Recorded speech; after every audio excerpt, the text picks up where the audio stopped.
If you thought that Donald Trump's economic policies couldn't get any worse, think again, because in just 48 hours, the Dow Jones Industrial Average, one of the more prominent indexes of the stock market, tanked 1,300 points because Donald Trump decided yet again to light the economy on fire with his disastrous trade war. Now, I am going to delve into more detail today as to why this does affect the average worker. There is the false notion that because shares of publicly traded stock are disproportionately held by the wealthy and by corporations, which is true, that the stock market's comings and goings don't really matter to the average worker. I do not believe that that is true, and I will explain why. But first, let's talk about what is happening. Donald Trump slapped these tariffs, 25% on Mexico, 25% on Canada, and increased to 20% on China. And of course, those countries immediately hit the United States back with retaliatory tariffs, and markets panicked. The Dow fell 1.55% on Tuesday. That added to the 650-point drop on Monday. The S&P has erased all of its post-election gains. Consider that this beautiful fairy tale that we are told about how as soon as the markets knew Trump had won, or as soon as Trump had been inaugurated, it's just all waterfalls and ginger snaps and butterflies. Maybe some people don't like butterflies. They go, it's really just kind of a bug. Okay, that's a different story. All of those gains are gone. Stocks across industries, automakers, banks, retail, everyone's getting brutalized. Major companies like Target, Best Buy are saying prices are going to go up for consumers. But we are told not to worry by Trump. There will be some short-term pain. There will be, what was the word he used yesterday at the State of the Union? It's going to be a little something, but it's all going to be worth it. Trump has decided it's going to be worth it for you to, as he says it, temporarily suffer. It's easy for the guy living off of taxpayer-funded golf trips and flying around in a 747 on your dime to say it'll be some brief pain, but then it's all going to be good. And of course, underlying this is textbook Trump, completely misunderstanding how trade works, crashing the economy, and pretending it's part of some master plan wherein some of his suck-up followers actually say this is part of some 4D chess. If there is 4D chess, it's creating an opportunity for his billionaire robber baron buddies to come in and swoop up assets real cheap and then make money off of them. But I'm going to get to that in a moment because that's a different story. Right now, we're talking about the economic fallout, which is immediate. We have seen this deal ripped up with Elon Musk's Starlink by Canada.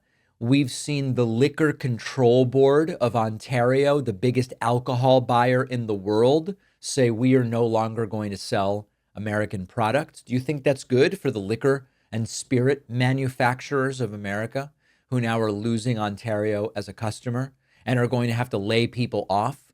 The Canadian Prime Minister said that this trade war is very dumb. We're going to get to that a little bit later and look at some clips. And of course, Justin Trudeau is completely correct. But it's not only about the tariffs, because Donald Trump's entire economic approach is a disaster. The tax cuts for the rich, which blew up the deficit in Trump's first term, he wants to double down on. And he's doing all of it with this vague guise of look at all the savings that Doge found. Now, I think this is an important moment to mention an additional aspect to this. We've talked about how Doge hasn't found a single dollar, a single penny of actual fraud so far. Doge has found many programs that Trump doesn't like. Doge has found programs that are antithetical to the beliefs of MAGA, things they don't want to pay for.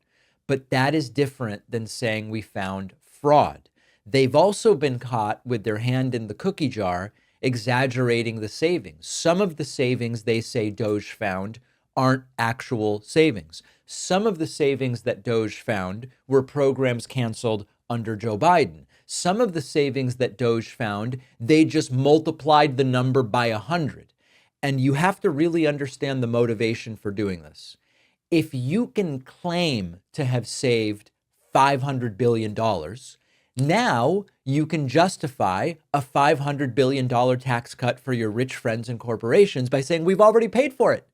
Yes, we're doing a $500 billion tax cut, but it's costing you nothing because we found $500 billion in savings. But of course, if you didn't really find $500 billion in savings, then you're just deficit spending with tax cuts for the rich, which is what Republicans do every damn time. Now, we're going to come back to that later in the show, maybe tomorrow, but understand the motivation for coming up with the biggest possible number for how much money they've supposedly saved. We then get to Donald Trump's attacks on the Fed, which create uncertainty. We see Trump's obsession with protectionism, which is spooking investors. And now you add the reckless trade war on top of it.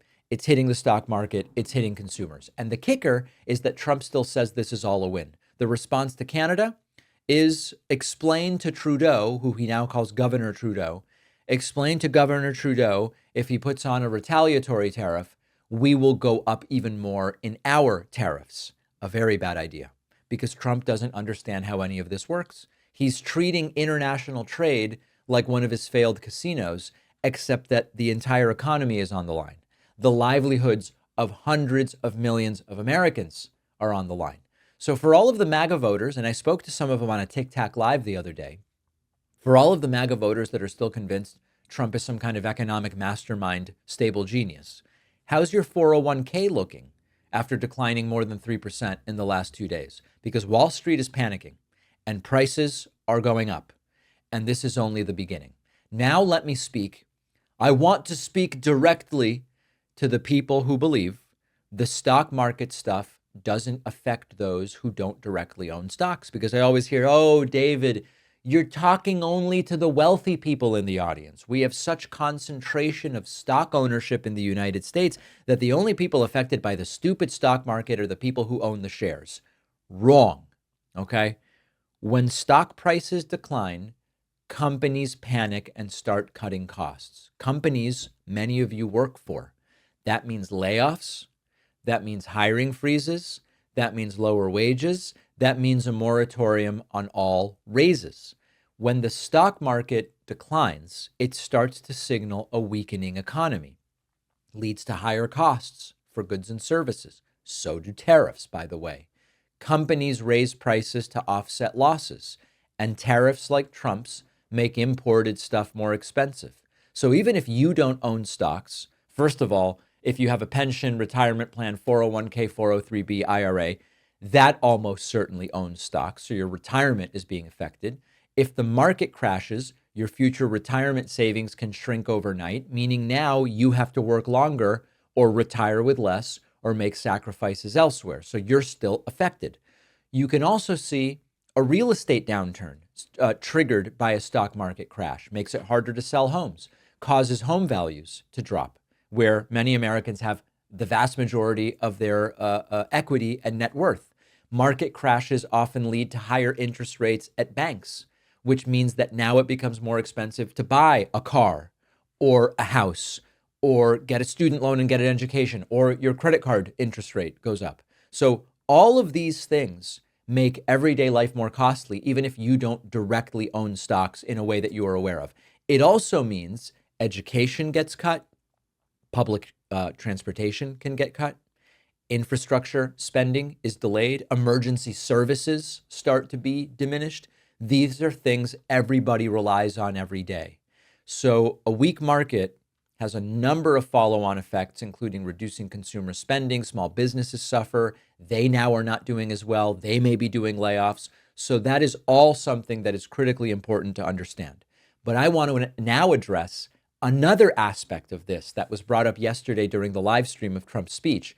It's actually more evil than stupid. Oligarchs love a recession, especially if they know it's coming. And we seem to have known this was coming for a while based on what Trump promised, because all of a sudden they can buy the cheap stocks and they can buy the cheap houses, and then later they can sell and profit big. So let's talk about that next. Do you ever have one of those nights where you just are really struggling to fall asleep? You're lying there, mind is racing. Next time, give Beam Dream Powder a try. It's quite simply delicious hot cocoa with melatonin. Melatonin is scientifically proven to help you fall asleep faster, stay asleep longer, without the side effects you can get with antihistamines or prescription drugs, including next day grogginess. Countless people's nights have been changed for the better after discovering that melatonin comes in this calming, tasty hot chocolate with 0 grams of sugar, only 15 calories. My favorite Beam Dream flavor is cinnamon cocoa, but it comes in sea salt caramel or caramel. That's a whole other conversation. Brownie batter, vanilla chai, and others. Beam Dream is easy to add to your nighttime routine. Mix it into your hot water or milk, froth, and enjoy before bed. Go to shopbeam.com/Pacman. Use the code Pacman to get up to 40% off. The link is in the description.